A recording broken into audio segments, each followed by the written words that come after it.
The Young and the Restless spoilers Friday's full episodes August 1st, 2025. In the shifting winds that blew across Genoa City, few things remained constant for long, and this week marked a collision of grief, resolve, and reckoning. As summer light filtered through the glass corridors of Newman Enterprises and the tension among the Newmans began to climb, Nate Hastings found himself the reluctant bearer of devastating truth. His hands trembled slightly as he reviewed the medical documents once more, not because he doubted what they revealed, but because he feared the storm they would unleash. A short time ago, he had hoped for a peaceful chapter ahead with Amy, and though their connection had deepened in recent months, her eyes still held a permanent shimmer of pain, grief never far behind since the tragic loss of Damien. But what Nate had to share now threatened to upend whatever quiet hope Amy had managed to rebuild. As he approached the park, where Amy sat peacefully beneath the canopy of green, the summer sun wrapped her like a fragile cloak, and the scene looked deceptively serene. She turned to him with a soft smile, her voice light yet filled with meaning, saying it was a beautiful day, another day to be grateful for, another day to live. But as she confessed her unease about not hearing from her son, Nate's heart splintered. He hadn't yet told her that confirmation had come in, that Damien's body, once presumed missing or perhaps hidden by enemies or allies, had been conclusively identified. There would be no second chance, no reunion. Damien was gone.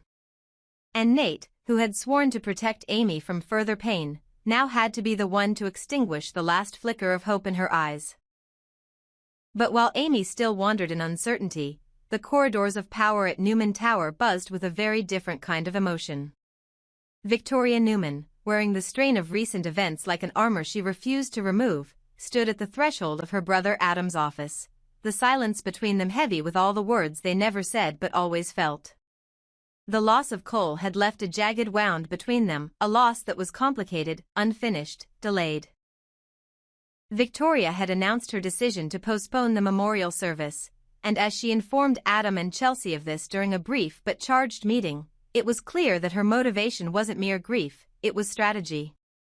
Something in her voice suggested that the timing wasn't right, that Cole's death, painful as it was, couldn't be used as a smokescreen to ignore the threat looming on the horizon, Kane Ashby's return. Chelsea, seated quietly beside them, felt the conversation veer further into unfamiliar territory, and a sense of isolation clutched at her. Once a fiery presence in Genoa City's tangled webs, she now found herself standing at the edges of other people's storms. And though she tried to mask it, the words came anyway, a subtle admission that she felt out of place, an echo of past abandonments. Victoria offered no reassurances. Adam, ever the instinctive protector when it came to people he once loved, saw the fissure forming and gently encouraged Chelsea to take Claire for a walk, if only to step out of the growing confrontation.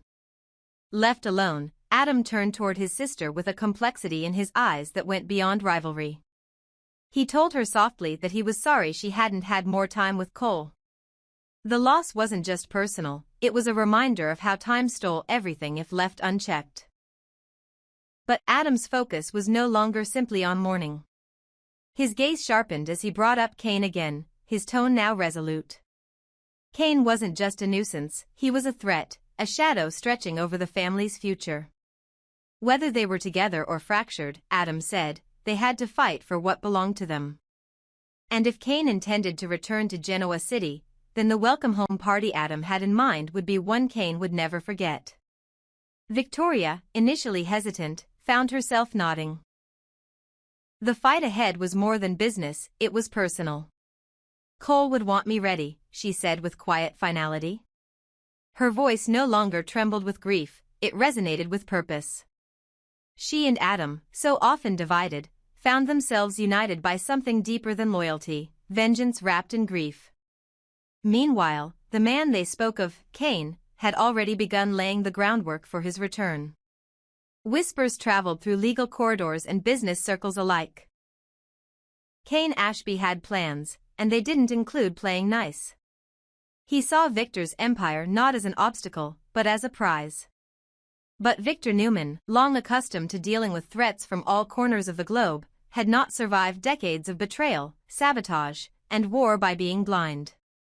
As soon as he heard Kane's name tied to potential acquisitions in Genoa City, the old fire reignited in his veins. His enemies had worn many faces: Jack Abbott, Ashland Locke, even his own children. But there was something uniquely audacious about Kane's ambition. Victor knew that Kane didn't just want power, he wanted revenge, a stage, a legacy. And Victor, always the king in his own narrative, had no intention of handing over his crown. He summoned his legal team, reviewed dormant files, and made a quiet call to an old contact with deep roots in Australian intelligence. If Kane wanted war, he would find himself up against not just a corporation, but a dynasty backed by a man who had destroyed stronger men than Kane without blinking. Back in the park, Amy still clung to the memory of her son, unaware that the truth was making its way toward her like a slow, breaking wave. Nate sat beside her, watching her fingers trace the lines on her notebook, a journal she kept with thoughts she never shared aloud. She spoke about Damien with a quiet pride, even joking that perhaps he was busy building something, starting over, disappearing for a good reason. But the lies she spun to soothe herself were unraveling. Nate finally placed a hand over hers, grounding her, his voice measured and soft as he began to speak. And though she didn't understand at first, didn't want to believe, when the final words were spoken, the world around her seemed to freeze. Amy didn't scream. She didn't collapse. She simply sat in place, her eyes wide, her breath shallow, as if her body refused to accept the news. And in that moment, Nate realized the true cruelty of grief wasn't the loudness, it was the silence that followed. Elsewhere, Adam and Victoria stood on the rooftop of Newman Tower, their silhouettes stark against the fading sky. They no longer spoke about Cole, not directly. What united them now wasn't sentiment. It was the shared realization that the family had lost too much, and they could no longer afford to operate as divided factions. Kane had sensed weakness among them. He had watched them implode from afar. But what he didn't know, what he had failed to calculate, was that loss could also build armor. And if Victoria and Adam truly aligned, if Victor finally unleashed his fury, then the storm that awaited Kane upon his return to Genoa City would be unlike anything he had ever faced. It wouldn't just be about territory or stocks or public image. It would be about survival. As Chelsea wandered through Chancellor Park with Claire, the younger woman tried to lift the older woman's spirits, pointing out flowers, sharing memories, laughing awkwardly. But Chelsea's heart wasn't light. She had seen how quickly alliances shifted, how even Adam, her son's father, her once partner, had begun to change. She wondered where she belonged in this war that was looming. She wasn't a Newman. She wasn't part of any dynasty. And yet she couldn't shake the feeling that her fate, too, would be decided by the battles to come. By the time the sun dipped behind the trees, casting long shadows across the city, the chessboard was set. Nate had delivered his devastating truth. Amy's world had shattered. Adam and Victoria had formed a fragile but potent alliance. Victor had taken the gloves off. And Kane, though not yet in town, was already the center of a storm he would either ride or be consumed by. Amy didn't speak for a while after Nate delivered the news. The world had quieted, as if time itself hesitated to move forward. She sat with her arms crossed tightly against her chest, rocking slightly, refusing to let the truth in. When she finally turned to him, her voice was raw, stripped of the practiced calm she had always worn around him. She apologized, softly, painfully. For rambling so much earlier, for talking about sunshine and gratitude while he had been carrying something unbearable in his heart. "You've been holding something back," she whispered. "I could see it in your face. You were thinking too much." Nate's eyes dropped, the guilt in his expression unmistakable. He reached for her hand again, as if afraid she would disappear like her son had. "Amy," he began slowly, "there's something important you need to hear. But it's not easy to say." Her shoulders stiffened, and her first instinct was fear. "Has the cancer spread?" she asked, barely able to breathe. "Is that what this is about?" Nate shook his head quickly. No, he said, with conviction. Your numbers are good. You're holding strong. A breath of relief passed through her, but it was short-lived. Nate's eyes didn't match his words. His voice darkened as he continued. It's about France. Things have gotten complicated. The phone lines are working again. I spoke with Lily. Amy's breath caught in her throat. And Damien, she asked, her voice cracking under the weight of anticipation. Nate paused, and that pause said more than any words could. Damien's dead, he said at last. He's not coming home. Amy's body went rigid. No, she said firmly, rising from the bench as if distance could protect her from the truth. That's not true. You don't even know if that was really Lily you spoke to. Her voice sharpened, edged with panic. You don't know anything for certain, Nate. I want to talk to Audra. She'll tell me the truth. Nate stood up too, his own pain barely contained. I spoke with Audra, he said quietly. She confirmed it. Damien is gone. I'm sorry. She turned away from him, unable to let it sink in. This has to be a mistake. Maybe you're sick, maybe Dumas is punishing you somehow. This can't be real. Her voice trembled, desperate for another explanation. Nate swallowed hard. No one's punishing me. And I'm not sick. Someone in the group he was with, someone from Carter's team, killed him. Amy slowly turned back toward him, and Nate could see the grief morph into fury behind her damp eyes. Carter, she echoed. What does he have to do with this? Nate's mouth grew dry.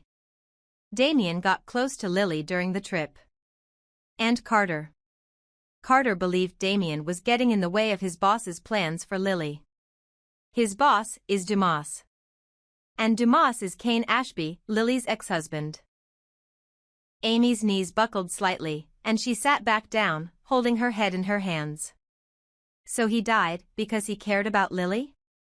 Her voice had lost all volume, barely audible beneath the rising wind. He wasn't part of this mess. He didn't deserve that. All he did was care. Nate crouched in front of her, his hands trembling. He did care. That's who Damien was. Amy's hand slowly slid down from her face. It's my fault, she said suddenly, her voice thin and cold. If I hadn't started digging into Kane, if I hadn't sent Damien to France to keep an eye on Lily, none of this would have happened. Nate protested immediately. No, he said firmly. Don't say that. You can't blame yourself. Damien made his own choices. And we both know, he always wanted to protect the people he cared about. Amy shook her head, the tears falling now without resistance. But I sent him there. I wanted him to get close to Lily. I wanted him to expose Kane. I made him part of this, and it killed him. Nate's voice cracked. Amy, he found something worth fighting for out there. He didn't die because of you. He died because someone else made a choice, a cruel, violent choice. That's not on you. That's on them. She clung to those words, but they did little to relieve the weight crushing her chest. As the grief pulsed through her, a silent montage of memories played behind her eyes, Damien as a boy, defiant but kind, protective to a fault. The son who had never asked for much, who had seen too much disappointment and still chose to believe in people. Who had always forgiven her for her secrets, her evasions, her failures. And now he was gone, because he'd tried to protect a woman Amy once considered an obstacle. The irony cut deeper than any blade. Nate sat beside her again, his presence a quiet anchor. I know there's nothing I can say that'll make this okay, he said finally. But I loved him too. Not in the same way. But I did. And I'm going to carry that with me for the rest of my life. Amy looked at him, broken but awake in a way she hadn't been since Damien left. I don't want this pain, she whispered. I don't want this story. I just want him back. Nate reached for her again, and this time she didn't resist. They sat in silence, the world dimming around them, as the consequences of ambition, loyalty, and hidden truths burned quietly in the distance. What neither of them knew, not yet, was that Kane was already making moves. That Carter, the man who had once called Damien a threat, had quietly vanished from the estate in Nice. That Lily had left France in haste, clutching a notebook that wasn't hers. And that somewhere, buried beneath the chaos and lies, a name was being erased from hotel registries, from surveillance tapes, from the record itself. The man once known as Carter, assistant, shadow, executioner, might no longer exist. And that meant only one thing. He had become something worse. Something untouchable. Something ready to strike again. Let me know if you'd like me to continue with Amy's next move. Does she seek revenge? Does she confront Lily? Or does she discover one last message from Damien that changes everything? I can keep building this arc into a long serialized saga.